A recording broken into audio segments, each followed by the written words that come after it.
Hello, ഇന്ന് നമുക്കൊരു blouse cutting നോക്കിയാലോ. ഇതേപോലെയുള്ള ഫ്രണ്ട് ഓപ്പണും 3 ഡാട്ടുമായിട്ടുള്ള നോർമൽ ബ്ലൗസിൻ്റെ കട്ടിങ് വീഡിയോ ആണ്. ആദ്യം തന്നെ ലൈനിങ് ഇങ്ങനെയൊന്ന് ഫോൾഡ് ചെയ്ത് വെക്കുക.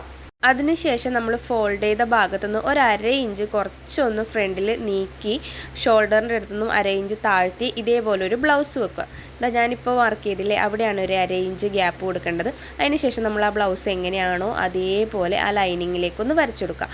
ആം ഹോളിൻ്റെ സെൻറ്ററിൽ ഇതേപോലെ ഒരു പോയിൻ്റ് ഇട്ടതിന് ശേഷം മാത്രം ആം ഹോൾ ഒന്ന് ഷേപ്പ് ചെയ്തെടുക്കാം. കണ്ടില്ലേ? അതിനുശേഷം നമുക്കൊന്ന് മെഷറിംഗ് ടാപ്പ് ഉപയോഗിച്ചിട്ട് മൊത്തത്തിലൊന്ന് അളവെടുത്ത് നോക്കാം. ആദ്യം തന്നെ ഞാൻ ലെങ്ത്ത് എടുക്കുന്നുണ്ട്, പിന്നെ നെക്ക് എടുക്കുന്നുണ്ട്. അതിനുശേഷം നമ്മുടെ ഓപ്പണിംഗ് വരുന്ന ഭാഗം, ഫേസിങ്ങും ബൈൻഡിങ്ങും വരുന്ന ഭാഗം അളവെടുക്കുന്നുണ്ട്. പിന്നെ താഴത്തെ നമ്മളെ ആ ഷേപ്പ് വരുന്നില്ലേ, ആ ഒരു ഭാഗവും നമുക്ക് ഇതേപോലെ ഒന്ന് മാർക്ക് ചെയ്തിട്ടെടുക്കാം. ആ ഷേപ്പുള്ള ഭാഗം മാർക്ക് ചെയ്യുമ്പോൾ നമ്മൾ എപ്പോഴും അളവ് ബ്ലൗസിനതിനെക്കാട്ടും കുറച്ചുകൂടി താഴ്ഭാഗമായിട്ട് മാർക്ക് ചെയ്യുന്നതായിരിക്കും നല്ലത്. കാരണം കട്ട് ചെയ്യുമ്പോൾ ഇല്ലെങ്കിൽ ബ്ലൗസിൻ്റെ ബോഡിയുടെ വശം കുറച്ച് കയറിപ്പോകാൻ, അതായത് ബസ്റ്റിൻ്റെ അവിടെ കുറച്ച് കയറിപ്പോകാനുള്ള ചാൻസ് ഉണ്ട്. അപ്പോൾ നമുക്ക് എല്ലാ ഭാഗവും ഇതേപോലെ ഒന്ന് നമുക്ക് മനസ്സിലാവുന്ന രീതിയിൽ ഒന്ന് ഭംഗിയിൽ വരച്ചെടുക്കാം. ആം ഹോളൊക്കെ ആ സൈഡിൽ നമ്മൾ എന്തായാലും സീം അലവൻസ് വെക്കും, അതുകൊണ്ട് ആ ഷേപ്പ് അങ്ങനെ വരക്കണം എന്നില്ല, ഞാൻ എന്നാലും ഒന്ന് വരച്ചെന്നേ ഉള്ളൂ.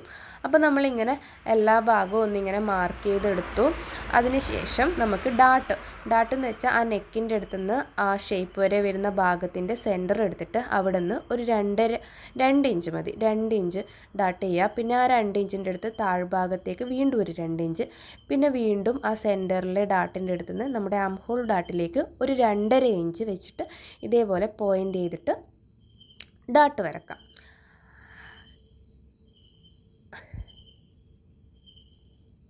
ഇനി നമുക്ക് വീണ്ടും ഒന്ന് ബ്ലൗസ് വെച്ചിട്ട് ജസ്റ്റ് ഒന്ന് നോക്കാം. ഇങ്ങനെ നോക്കണം എന്നൊന്നുമില്ല, പക്ഷേ ഞാൻ എപ്പോഴും ഇങ്ങനെ ഇടയ്ക്കിടയ്ക്ക് ഒന്ന് ചെക്ക് ചെയ്ത് നോക്കും, എന്നിട്ട് ആ ഒരു ഷേപ്പ് അവിടെ വരച്ചു കൊടുക്കാറുണ്ട്.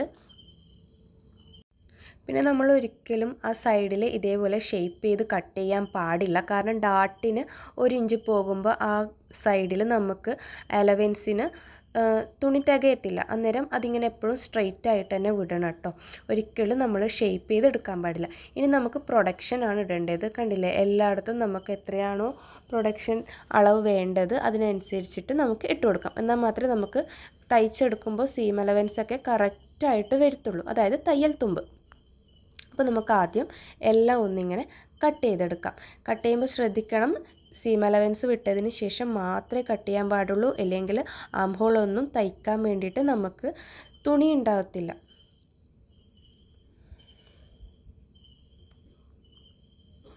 അധികം ആൾക്കുള്ളൊരു പ്രശ്നമാണ് സ്റ്റിച്ച് ചെയ്യാൻ അറിയാം എന്നാൽ കട്ട് ചെയ്യാൻ അറിയത്തില്ല.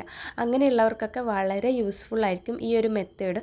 ആദ്യം നമ്മൾ എന്താ പറയുക, ഒരു പഴയ തുണിയിലൊക്കെ ഒരു ബ്ലൗസൊക്കെ എടുത്തിട്ട് ഇതേപോലെ ഒന്ന് കട്ട് ചെയ്ത് നോക്കുക. 1-2 തവണയൊക്കെ കട്ട് ചെയ്ത് നമുക്ക് സ്റ്റിച്ച് ചെയ്ത് ഇട്ട് കഴിയുമ്പോഴൊക്കെ നമുക്ക് മനസ്സിലാകും എങ്ങനെയാണ് ഇത് ഈസി ആയിട്ട് കട്ട് ചെയ്യാൻ പറ്റുന്നതെന്ന്. അതിനുശേഷം നമുക്ക് ഇതേ മെത്തേഡിൽ ബാക്ക് പാർട്ടും കൂടിയിട്ട് ഇങ്ങനെയൊന്ന് കട്ട് ചെയ്തെടുക്കാം. ബാക്കിൽ നമുക്ക് ഫോൾഡ് ചെയ്ത ഭാഗത്ത് 1/2 ഇഞ്ച്, അതായത് 1/4 ഇഞ്ചൊന്നും വിടേണ്ട ആവശ്യമില്ല. കാരണം നമ്മൾ അവിടെ ആ ഭാഗം ഫോൾഡ് ചെയ്തിട്ടാണല്ലോ, ഫ്രണ്ടിലാണല്ലോ ഓപ്പൺ ഉള്ളത്. അപ്പോൾ നമുക്ക് ആ നെക്കൊക്കെ ഒന്ന് മാർക്ക് ചെയ്ത് കൊടുക്കാം, ഷോൾഡർ മാർക്ക് ചെയ്ത് കൊടുക്കാം. ഷോൾഡർ മാർക്ക് ചെയ്യുമ്പോൾ എപ്പോഴും തയ്യൽ തുമ്പ് താത്തി വേണം ബ്ലൗസ് വെക്കാൻ വേണ്ടിയിട്ട്. പിന്നെ ആം ഹോള് ബാക്ക് സൈഡിൽ നമുക്കിങ്ങനെ ഷേപ്പ് വരാം, കാരണം നമുക്ക് ഡാട്ടൊന്നും പോകാനില്ലല്ലോ. അപ്പോൾ നമുക്ക് ആ ഒരു സൈഡ് സീമിൽ ഷേപ്പ് ചെയ്തിട്ട് തന്നെ കട്ട് ചെയ്തിട്ടെടുക്കാം. കട്ട് ചെയ്യുമ്പോൾ നമ്മളെപ്പോഴും സീം അലവൻസ് ഇടണം, ഇല്ലെങ്കിൽ ബ്ലൗസ് തയ്ച്ച് വരുമ്പോൾ നമുക്ക് ടൈറ്റാവും. അങ്ങനെ നമ്മൾ ബാക്ക് പാർട്ടും കട്ട് ചെയ്തു, ഫ്രണ്ട് പാർട്ടും കട്ട് ചെയ്തു. അത് നമുക്കൊന്ന് ഇതേപോലെ വെച്ച് നോക്കാം. ഇനിയാണ് നമുക്ക് മെയിൻ ക്ലോത്തിലേക്ക് കട്ട് ചെയ്യേണ്ടത്. മെയിൻ ക്ലോത്തിലേക്ക് കട്ട് ചെയ്യുമ്പോൾ നമ്മൾ ലൈനിങ് എങ്ങനെയാണോ കട്ട് ചെയ്തത് അതേപോലെ തന്നെ കട്ട് ചെയ്തിട്ടെടുക്കാം. ഇതേ രീതിയിൽ തന്നെ നമുക്ക് ഫ്രണ്ടിലെ ഭാഗവും കട്ട് ചെയ്തെടുക്കാം. അപ്പോൾ നമ്മുടെ വീഡിയോ ഇത്രയേ ഉള്ളൂ. വീഡിയോ ഇഷ്ടപ്പെട്ട ചാനലൊന്ന് ഫോളോ ചെയ്യണേ.